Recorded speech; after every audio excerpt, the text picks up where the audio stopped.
Hi, and today I thought we'd talk briefly about people downsizing, often from their family home, moving to a retirement village or an independent living community, and they have an existing pet. They might have a dog or a cat that they want to take with them. It's been with them for many years, and I just want to explain when we're looking at relocating someone into a retirement village or a independent living community, how we go about finding out whether the pet would be welcome there.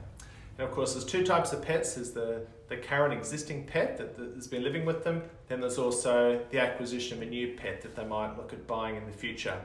And pets, I mean dogs or cats or budgies or birds. Each retirement village has a different rule in relation to allowing pets. So the first point of call is to have a look at the Form 3, the village comparison document. On page 17 of that, section 17.2, it simply asks the question, are residents allowed pets? So that's our first point of call to see whether yes or no, are residents allowed pets?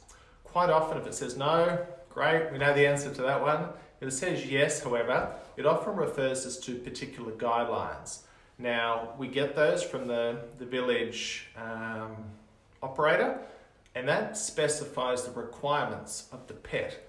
Quite often, it dictates the number of pets, the type of pet, the size and the weight, and often the species as well. So it's very important to have a look at those guidelines. We find the newer homes, newer villages, quite accommodating with regards to pets. Some of the older ones are quite strict.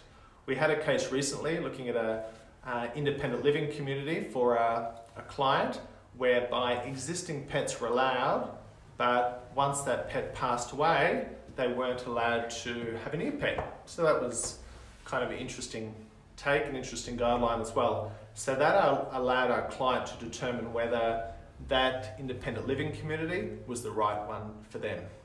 So have a look at the Form 3, the village comparison document, number 1, point 17. And then number 2 is make sure you have a look at the guidelines, because they have all the particulars with regards to the type, the size and whatnot of the pet.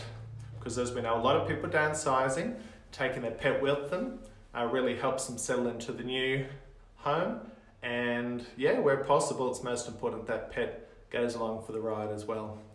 Thanks, I hope that little tip helps, and I wish you a great day. Bye.